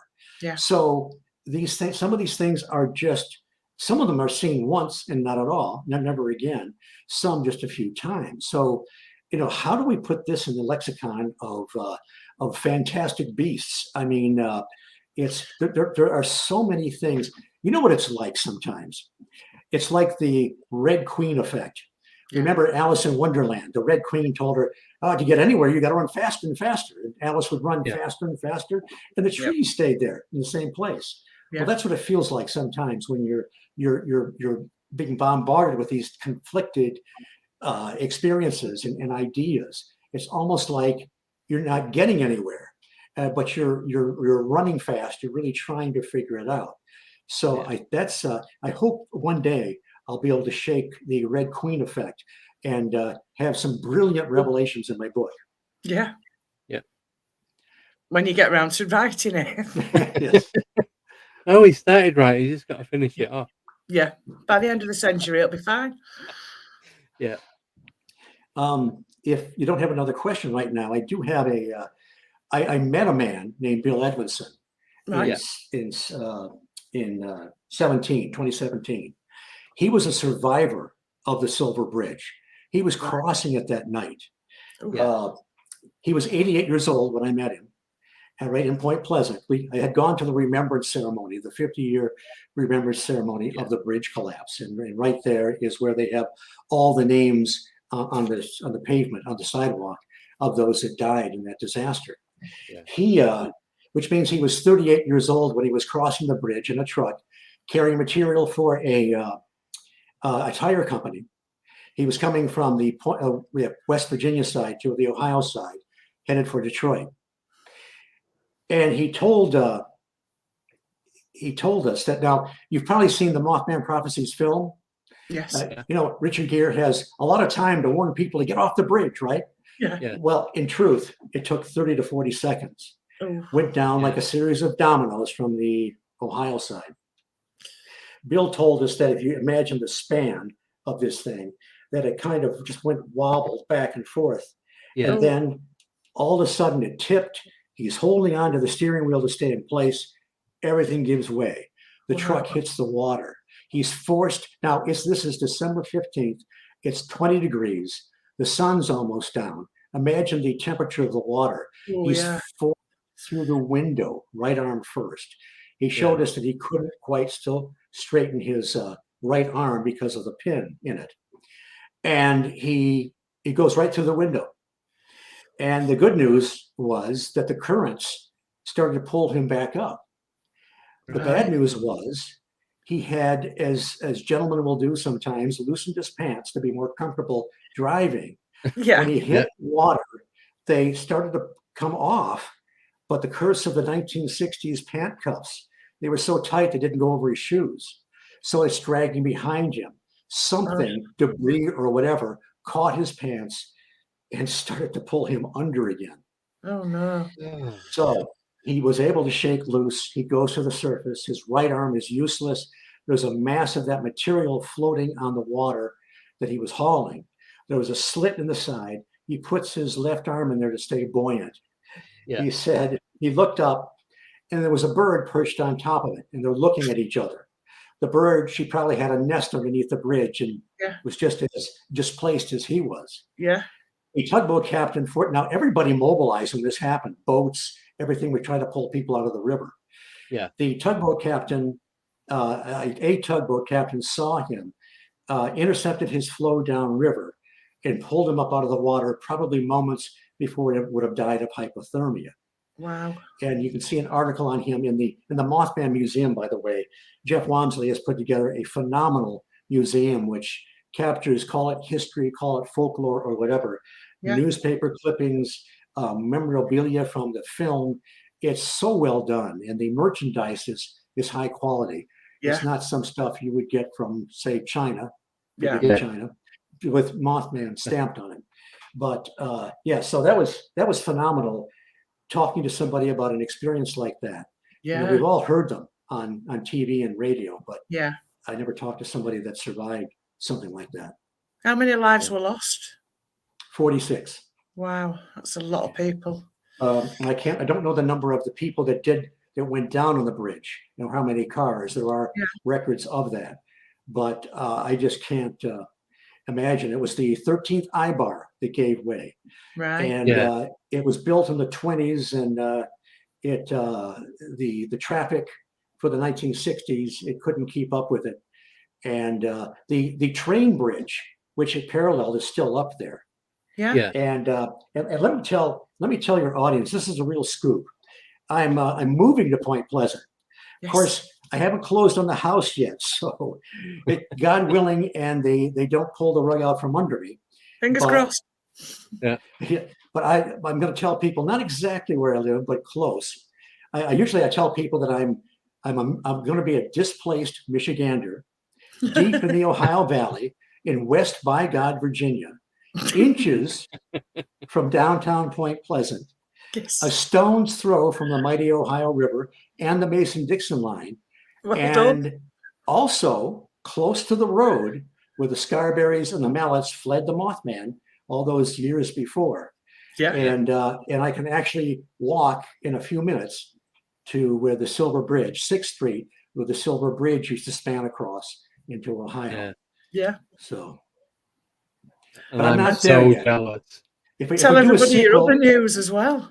Well, if we do a sequel and something happens, we can have me crying in my beer about how I was so close to living in West by God, Virginia. I got this close, this close.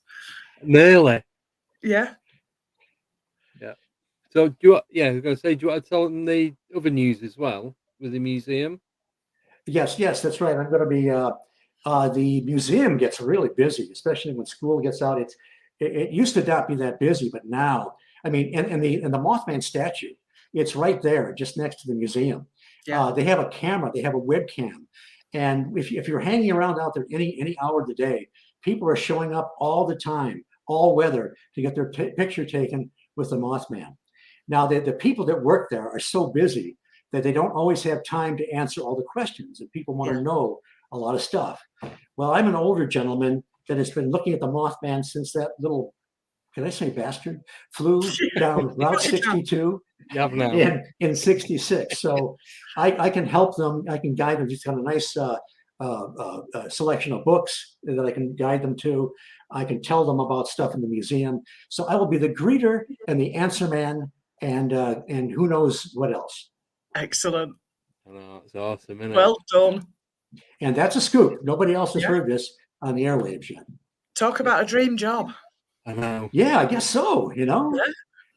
If you ever want to swap, I don't mind. Yeah. You can come over here and drive a van. Yeah. I'm hoping I can have some flexible hours though. Oh, I've yeah, got so many boxes of stuff in books that it's going to take half a year just to get it sorted out. You're supposed to clear things out when you move, Steve.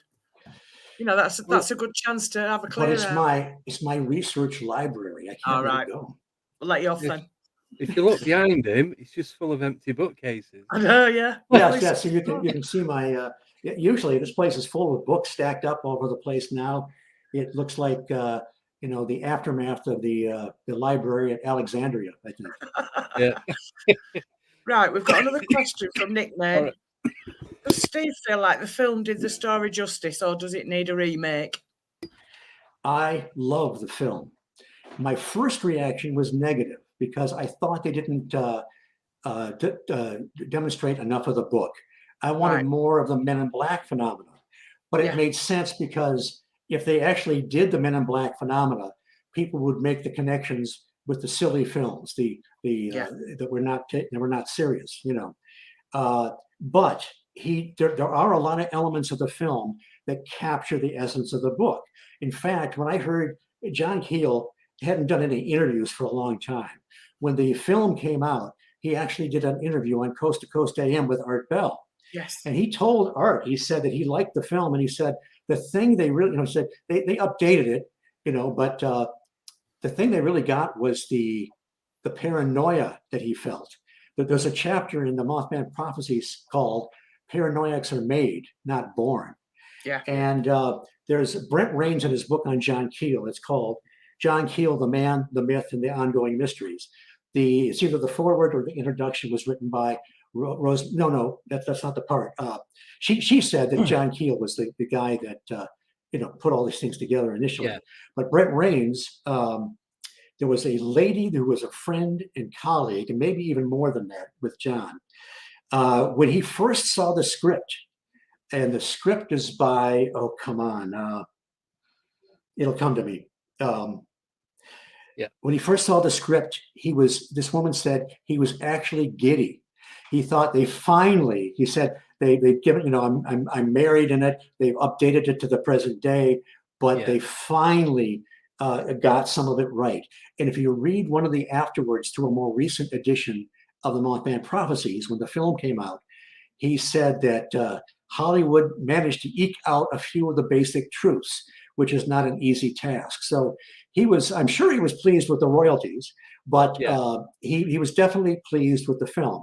And my thinking on it, my initial reaction, I completely changed.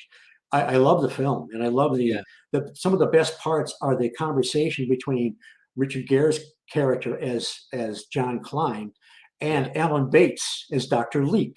And of course, Leek is Keel spelled backwards. Yeah. But but remember the scene in Chicago where he says to Leek says to Klein, Klein's trying to fathom what's going on in Point Pleasant.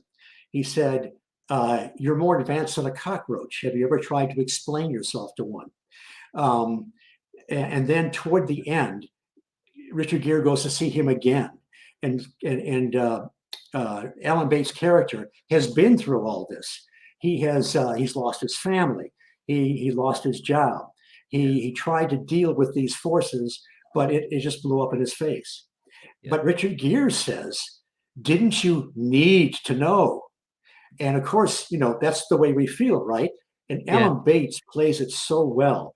He pauses, cocks his head a little bit, and says, "We're not allowed to know." Well, I hope that's not the case, but very, very powerful exchange between the two really good actors.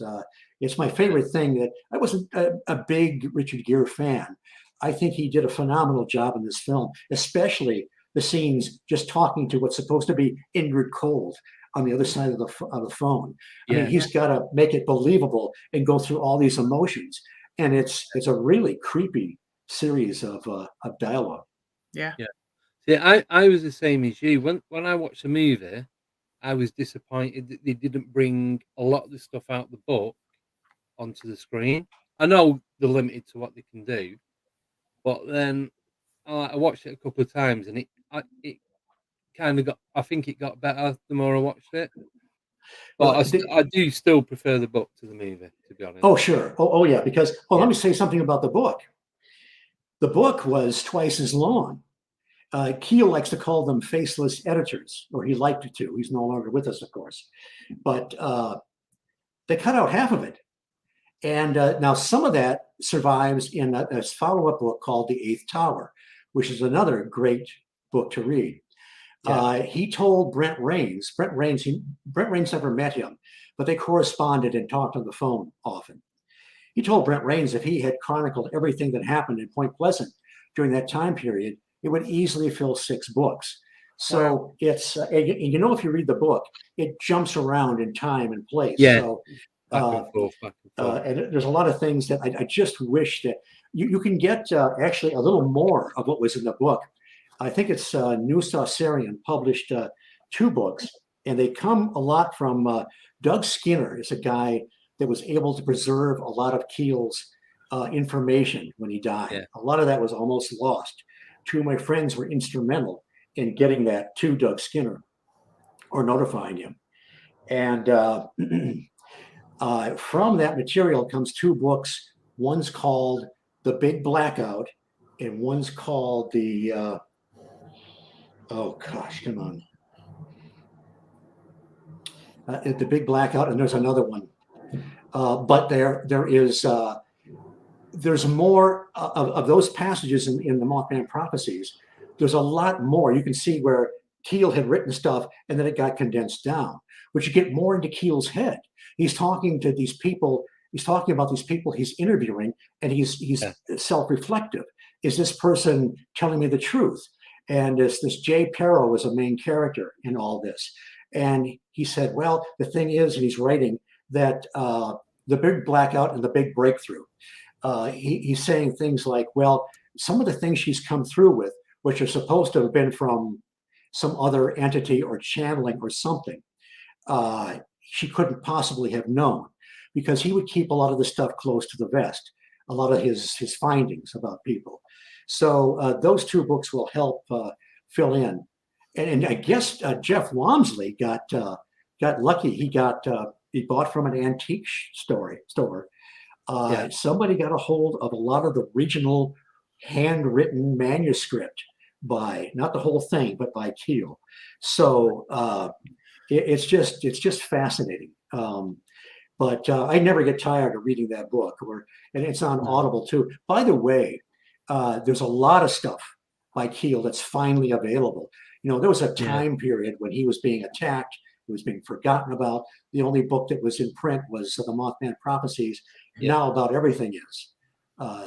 Some of the editorial comments are not helpful, I don't think. But a lot of the articles he's written over the years have been resurrected.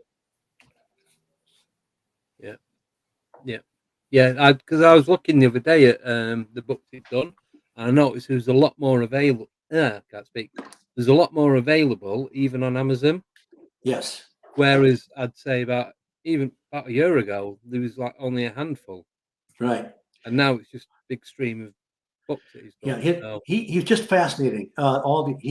His thinking wasn't static, so it did change, but his view on these things was unique, and I think that, like I say, I can't get through a day without genuflexing at the Church of John Keel. So there you go.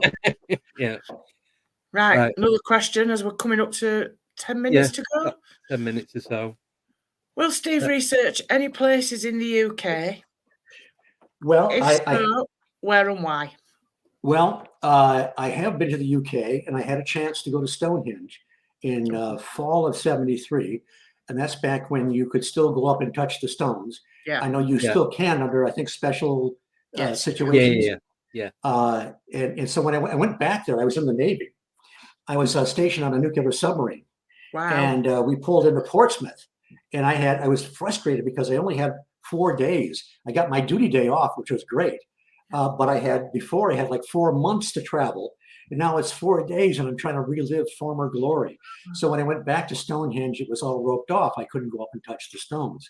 So I went there and I went to Loch Ness. Loch Ness, I was fascinated by. I don't know if you've read any of the books by F.W. Holliday, Ted Holliday. His first book was The Great Orm of Loch Ness, when he thought that perhaps Nessie was a sort of an oversized mollusk. It's something like a Telemonstrum gregarium, which was an ugly looking beast, extinct for about 3 million years and only got about 3 feet long. But from the descriptions, he didn't think it was a plesiosaur at all. But then he finds out that the Loch Ness is more of a high strangeness area, high level of UFO sightings. He'd seen some himself. The Nessie, that the thing, other things were seen in the loch. One person reported something like an alligator with tusks. Another person around the turn of the century, a diver, imagine one of these classic old diving suits. He went down in the river that I think feeds Loch Ness, or maybe it was on the other side, I'm not sure. But he goes down to examine this wreck, and he comes up, he pulls the rope, and he comes up, and he says he's seen this giant frog-like thing perched on the, he would never go down again. I don't know what he saw. Holliday did more research into Ireland. Other credible people were seeing Nessie-like creatures in Ireland. The problem was that they were in lakes so small, maybe 50 feet deep and the size of a football field. How could a colony be sustained? But people were seeing these things. They call them horse eels sometimes. He found there was just a really bizarre component to Nessie. And then some of the, his conclusion was that Nessie was not a flesh and blood creature, but it was something more paranormal. And of course, he was pretty much stoned for that. But his second book, The Dragon and the Disc, is fascinating. And then he did a follow-up book, which he wasn't going to publish at first. But thank God, Colin Wilson, who was didn't ever meet Holliday, but they were friends through the mail. He got his last book published called The Goblin Universe. And in there, he talks about, Ted Holliday meets up with Dr. Donald Ormond, a priest, I forget what denomination, but he wanted to perform an exorcism on Nessie. So they actually, Holliday was tending to think that the whatever was going on in the loch might be something negative or whatever. But I don't think he was jumping to the conclusion that it was demonic or needed to be exorcised. At any rate, they went to the four corners of the loch, and then they went in the center of the loch. They borrowed a boat from the Careys. Mr. Carey was a former RAF pilot, I believe, and they lived right on Loch Ness. So they borrowed this boat, this low-tech operation. The BBC films it. And so they do all this, and Holliday's exhausted afterwards. Whether the exorcism really meant anything or not, he didn't know. He's sitting in the front room with Mrs. Carey. Mr. Carey's got his back turned to them. He's mixing a drink. He was probably the smart one. All of a sudden, they hear this horrible noise, and they look out. Mrs. Carey and Holliday, they see something like an 8-foot funnel cloud tornado outside, making a horrible racket, and it seemed like it was thundering. Mr. Carey didn't see, hear, or feel anything. No record of how many drinks he had. And Mrs. Carey saw a beam of light, thin beam of light, come through the window, strike Holliday in the forehead, right where the holy water had been placed. He didn't see or feel anything except the tornado. So everything stops. They go outside. Nothing's disrupted. Everything's just fine. The next day, Holliday's out, and he's between the lake and the road, the loch and the road. And of course, he's reflecting on his strange journey and what the heck happened the day before. He didn't know. And he looks over and he sees a man in black standing near the road. Now, this man in black is almost like one of those two-dimensional things you see out by people's houses sometimes. All black. There wasn't much in the way of any detail. And he thought, okay, am I going nuts? So he proceeds to walk toward this thing with the idea he's going to be nonchalant and reach his arm out at the last second to see if it's actually solid. He hears, before he gets there, he hears something go pop, it's gone. if it was actually a man, there's no way he could have gotten to the road and out of sight. Wow. 1 year later, Holiday had a heart attack almost on the same spot. And he realized it when they were carrying him away in the stretcher to the ambulance. He was going to went right over the spot where he saw this apparition. Now, I don't know what to make of that. Maybe we shouldn't hurl exorcisms and certain whatever it stirred up. I don't know that there was really something evil or demonic there, but perhaps when we interact with these forces, the super spectrum or whatever, it may trigger some really weird phenomena. He did live several years afterwards, but that was more than one would bargain for if you think Nessie is just a big fish. Yeah. Yeah, definitely. There's been some speculation that it's something because Aleister Crowley had a house on the lake, on the loch, Right. Poleskin House, and they wondered whether he'd conjured something up during his magic Yeah. he used to do. Who knows? You can speculate all you want, can't you? I mean, we don't know. We've not seen it, so I think Nessie was doing her thing long before that. The other thing was this is something that happens in sometimes in ghost events, Bigfoot or whatever. People raise their camera, and Holiday did once. You could see the hump of Nessie on the lake, on the loch, and all of a sudden it just goes under as he's about to flip it. There was a time where they had two cameras set up on one side of the lot, triangulating, and you get a whole view of the loch. And Nessie was seen steaming back and forth in the one blind spot where the cameras couldn't reach. Yeah. So again, suggesting that there's something more going on than a plesiosaur that survived in this age. Yeah. Yeah. Right, we've got one last question from Paul Tucker. Yes. What's Steve's views on disclosure? I was so negative on disclosure, I wouldn't even talk about it. When people would say, "Oh yeah, we're on the verge of disclosure," I would have said, "It's never going to happen." Well, I was wrong because some things have been disclosed, but I don't expect them to be forthcoming. It's like, yeah, okay. Like I said earlier, there's something out there and we've got them on camera. We don't know what the hell they are. And then, fade off into the distance, hoping that the next celebrity breakup or slap at the Oscars takes it off the front pages again. Yeah, exactly. Yeah. Yeah. Right. I think we're done, aren't we? I think we are. That 2 hours has gone so quickly. Thank you, Steve. That's the quickest 2 hours ever. Yeah, it is. Except I haven't drawn a map to my new house, so maybe in the next segment. Yeah.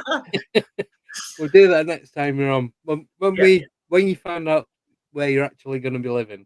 Yeah. That sounds good. You could end up living in the back of the museum at this point. I was going to say, it's probably going to be in the storage room at the back of the museum. That's true. I never thought about that. I should have asked Jeff just to flop in the museum. Yeah, exactly. Yeah. Home from home. Yeah, it's just when you have to phone in sick. Yeah, that's it. You can't get away with it. So massive thank you, Steve, for coming on. Yeah, thank you. Absolute pleasure. Loved every minute of it. It's been brilliant. Right. So this is question time for Deb. Deb, who's on next week? I can't remember his name. My name? You having a laugh? No. He's Australian. Yeah, he's got a very strange surname. His first name's George. George, can't remember. George Mitrovic. Mitrovic, that's it. I knew that. Oh, he's an interesting guy. He's published some great books. Well, the thing, he's 12 hours in front, so he's going to be doing 8 o'clock Saturday morning, and we're doing 8 o'clock Friday night. Yeah. Wow. That'll be fun. So he's on the week after, Deborah. Don't ask me. God, I wish you'd stop asking me this. I never do it on purpose. She doesn't have a calendar in front of her with everything wrote down. Anybody wants to know what we've got coming on, check the website out. Yeah. The week after is Philip Mantle. Yes, it is. So that's it for tonight. Yeah. So thank you everyone for coming on the chat. Thanks for all the great questions. Thank you, Steve, for answering them. And it's just been an absolute pleasure. Thank you, Joe, for doing the moderating. Yes, thank you, Joe. Everyone's behaved tonight in the chat as well. They have, yeah. Yeah, so we'll Right. give him a gold star later. Yeah. Yeah. I'll hand out the gold stars when we're done. Yeah. So before I do go, I nearly forgot. On Sunday at 8 p.m, we have the pre-recorded interview with Craig Bryant. Yes. Now he was supposed to be in the chat to answer questions. Yes. He's got a couple of things going on, so he doesn't know if he's going to be able to make it. Deborah's off drinking G&T, so she's not going to be in there. No, I'm away for the weekend.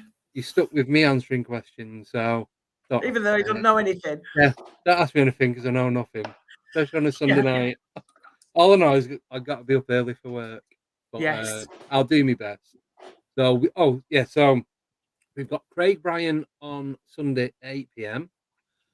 Next Wednesday, we've got a Yes. pre-record at 7 p.m. with Andrew Premiere. Collins. That's a Yes. premiere as well. And Yes. both me and Deb will be in the chat on that one. We will. So you've got loads next week. You have. Yeah. So we'll see you then. Yes. So have a great weekend, guys. Yeah. And we'll see you. Well, I'll see you Sunday. Deb will see you Wednesday. And then I will. back to Friday. So good night. And Good night. Take care. Thanks again. Excuse me. Thanks night. again, Steve. Yeah. My pleasure. And don't be afraid. No.